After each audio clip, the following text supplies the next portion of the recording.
Hi guys.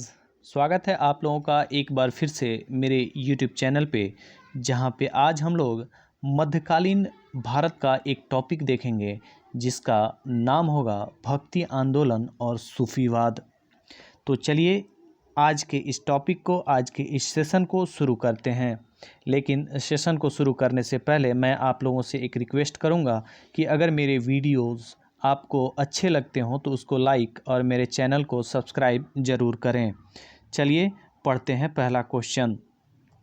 पहला question कहता है, संतों ने अपने विचारों को जो वचनों एवं छोटी छोटी कविताओं के रूप में था उसे क्या कहा जाता है? आंसर होगा वचनावली। चलिए आगे बढ़ते हैं और देखते हैं दूसरा क्वेश्चन। तंत्रवाद में किसकी पूजा की जाती थी? आंसर होगा देवी और शक्ति की पूजा की जाती थी। चलिए तीसरा क्वेश्चन देखते हैं। तंत्रवाद की शुरुआत कहाँ हुई थी? आंसर होगा आंध्र प्रदेश, बंगाल और असम के कबायली क्षेत्रों में। या यूं कहें कि भारत में तंत्रवाद की शुरुआत कहाँ हुई थी? ऐसा माना जाता है कि तंत्रवाद की शुरुआत चीन और तिब्बत में हुई थी। चलिए आगे बढ़ते हैं और देखते हैं चौथा क्वेश्चन। तंत्रवाद किस पे बल देता है? आंसर होगा 4 चीज़ों पे बल देता है। पहला है चर्या यानी धार्मिक कृति, और दूसरा है क्रिया यानी मूर्ति पूजा और मंदिरों का निर्माण कराना। वहीं तीसरा है भोग यानी ध्यान देना, और चौथा है ज्ञान। इसी पे तंत्रवाद बल देता था। चलिए आगे बढ़ते हैं और देखते हैं पांचवा क्वेश्चन। भक्ति की अवधारणा का विकास कैसे हुआ? चलिए तो इसका आंसर देखते हैं। भागवत संप्रदाय के उदय के साथ हुआ था भक्ति की अवधारणा का विकास। इसके बारे में हम लोगों ने थोड़ा सा पहले भी जाना था कि भक्ति संप्रदाय जो था इसके प्रवर्तक वासुदेव कृष्ण थे, और भागवतों का प्रमुख केंद्र जो था वो मथुरा था। चलिए आगे बढ़ते हैं और देखते हैं दूसरा क्वेश्चन। अगला क्वेश्चन जो छठा होगा, भक्ति आंदोलन कितने प्रकार का था, यानी उसका स्वरूप कितने प्रकार का था? तो आंसर होगा 2। पहला निर्गुण और दूसरा सगुण। निर्गुण को थोड़ा सा हम लोग जान लेते हैं। निर्गुण वो भक्ति आंदोलन का स्वरूप था जिसमें भगवान को निराकार माना जाता है, और सगुण वो स्वरूप है जिसमें भगवान का आकार माना जाता है कि भगवान का आकार होता है। चलिए आगे बढ़ते हैं और देखते हैं सातवां क्वेश्चन। दक्षिण भारत में भक्ति आंदोलन का प्रकार कितना था, यानी कितने प्रकार के भक्ति आंदोलन हो रहे थे? आंसर होगा 2। ये दक्षिण भारत के हैं। पहला अलवार और दूसरा नयनार थे। चलिए आगे बढ़ते हैं और थोड़ा सा जानते हैं अगला क्वेश्चन के बारे में। 8वां क्वेश्चन, अलवार कौन थे? आंसर होगा अलवार जो विष्णु की उपासना करते थे। ये दक्षिण भारत के तमिलनाडु में सबसे ज़्यादा पाए जाते थे। चलिए आगे बढ़ते हैं और जानते हैं नयनार के बारे में। नयनार कौन थे? ये शिव की भक्ति करते थे। थोड़ा सा अलवार के बारे में हम लोग देखते हैं कि अलवार का मतलब क्या होता है। तो उसका मतलब होता है ईश्वर के गुणों में गोता लगाने वाला, यानी ईश्वर के गुणों को हमेशा गाते रहने वाला। चलिए आगे बढ़ते हैं और देखते हैं 10वां क्वेश्चन। अलवार भजनों के संकलन को क्या कहा गया? आंसर होगा नल्लईरा द्यू प्रबंधन। चलिए 11वां क्वेश्चन देखते हैं। नैनार संतों की रचना का संकलन क्या कहलाया? आंसर होगा तवरम। थोड़ा सा मैं बता दूं, ये अलवार या नैनार जो भी संत थे भगवान को रिझाने के लिए वो लोग भजन गीतों का सहारा लेते थे और लोगों को जाकर के सुनाते थे। उस दौर में लोग इनसे काफ़ी प्रभावित हुए और इनके तरफ आने लगे। चलिए आगे बढ़ते हैं और देखते हैं 12वां क्वेश्चन। भक्ति का सगुण परंपरा क्या है? अभी थोड़ा देर पहले हम लोगों ने इस पे बात किया था जिसमें ईश्वर को साकार माना गया है। 13वां क्वेश्चन है, भक्ति के निर्गुण परंपरा क्या है?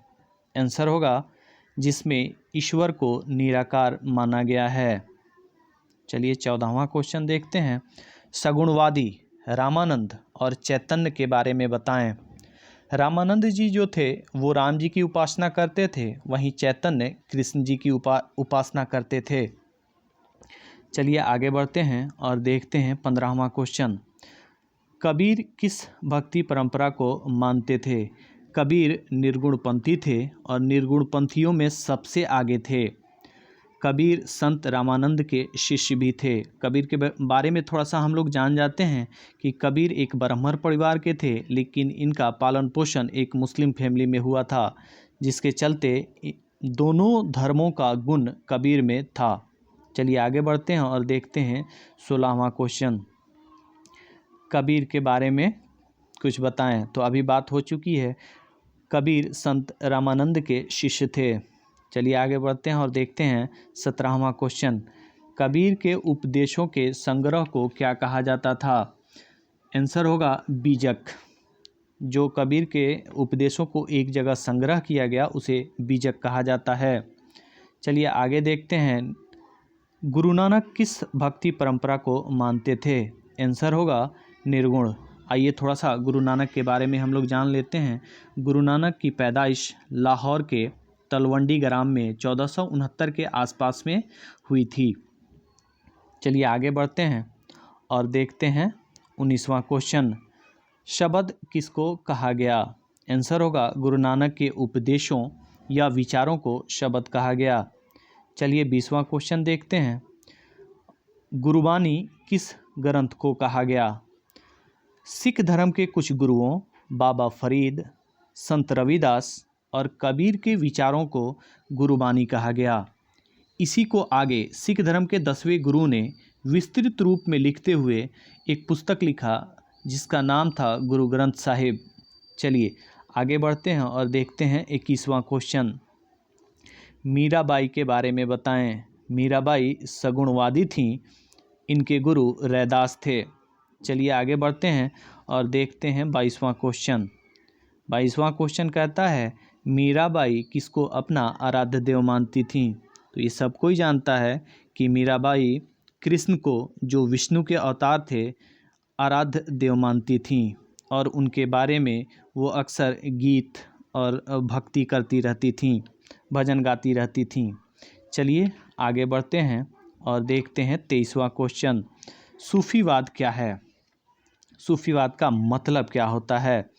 आंसर होगा पवित्र विचार और आचरण के साथ ईश्वर की भक्ति को ही सूफीवाद कहते हैं। चलिए 24वां क्वेश्चन देखते हैं।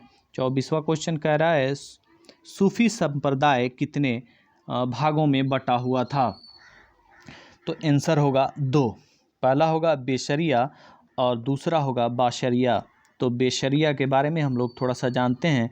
बेशरिया उन सूफी संतों को कहते थे जो शरिया कानून को नहीं मानते थे और खानकाहों में भी नहीं रहते थे।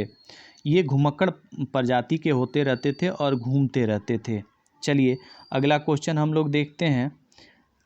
इसी में बाशरिया को थोड़ा सा हम लोग समझ लेते हैं कि बाशरिया किसे कहते हैं। बाशरिया वो संत थे, सूफी संत थे जो शरिया कानून को मानते थे और खानकाहों में भी रहा करते थे।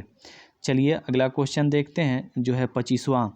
आईने अकबरी में कितने सूफी सिलसिलों का जिक्र है? आंसर होगा 14। आईने अकबरी अबू फजल ने लिखा था।